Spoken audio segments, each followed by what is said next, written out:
जय श्री कृष्णा दोस्तों। बुलबुल की कहानियों में आपका स्वागत है।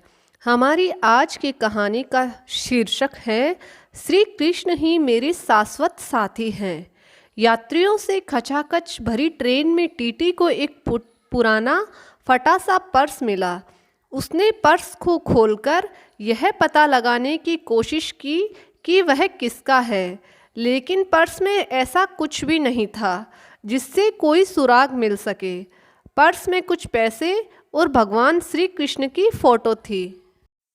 फिर उस टीटी ने हवा में पर्स हिलाते हुए पूछा, यह किसका पर्स है? एक बूढ़ा यात्री बोला, यह मेरा पर्स है, इसे कृपया मुझे दे दें। टीटी ने कहा, तुम्हें यह साबित करना होगा कि यह पर्स तुम्हारा ही है। केवल तभी मैं यह पर्स तुम्हें लौटा सकता हूँ। उस बूढ़े व्यक्ति ने दंत विहीन मुस्कान के साथ उत्तर दिया, इसमें भगवान श्री कृष्ण की फोटो है। टीटी ने कहा, यह कोई ठोस सबूत नहीं है। किसी भी व्यक्ति के पर्स में भगवान श्री कृष्ण की फोटो हो सकती है, इसमें क्या खास बात है? पर्स में तुम्हारी फोटो क्यों नहीं है? बूढ़ा व्यक्ति ठंडी गहरी सांस भरते हुए बोला, मैं तुम्हें बताता हूँ कि मेरा फ़ोटो इस पर्स में क्यों नहीं है।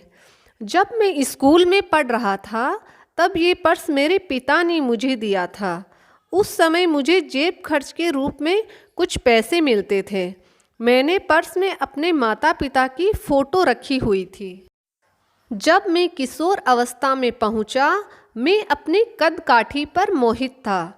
मैंने पर्स में से माता पिता की फ़ोटो हटाकर अपनी फ़ोटो लगा ली। मैं अपने सुंदर चेहरे और काले घने बालों को देखकर खुश हुआ करता था।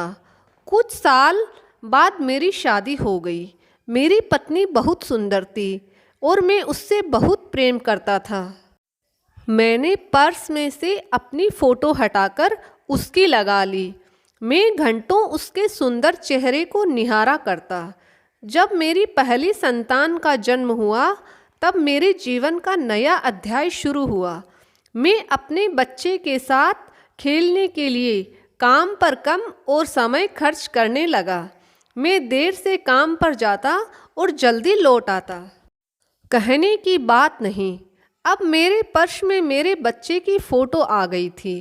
बूढ़े व्यक्ति ने डबडबाती आंखों के साथ बोलना जारी रखा, कई वर्ष पहले मेरे माता पिता का स्वर्गवास हो गया। पिछले वर्ष मेरी पत्नी भी मेरा साथ छोड़कर चली गई। मेरा इकलौता पुत्र अपने परिवार में व्यस्त है। उसके पास मेरी देखभाल का वक्त नहीं है। जिसे मैंने अपने जिगर के टुकड़े की तरह पाला था, वह अब मुझसे बहुत दूर हो चुका है। अब मैंने भगवान कृष्ण की फ़ोटो पर्स में लगा ली है। अब जाकर मुझे एहसास हुआ है कि श्री कृष्ण ही मेरे शाश्वत साथी है। वे हमेशा मेरे साथ रहेंगे। काश मुझे पहले ही यह एहसास हो गया होता।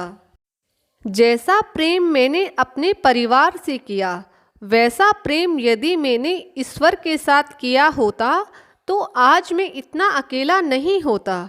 टीटी ने उस बूढ़े व्यक्ति को पर्स लौटा दिया। अगले स्टेशन पर ट्रेन के रुकते ही वह टीटी प्लेटफार्म पर बने बुक स्टॉल पर पहुंचा और विक्रेता से बोला, क्या तुम्हारे पास भगवान की कोई फ़ोटो है? मुझे अपने पर्स में रखने के लिए चाहिए। तो दोस्तों, कैसी लगी आज की कहानी? अगर आपको कहानी पसंद आई तो मेरे चैनल को सब्सक्राइब ज़रूर करिएगा। मैं आपके लिए ऐसी ही धार्मिक और रोचक कहानियाँ लेकर आती रहूँगी। जय श्री कृष्णा।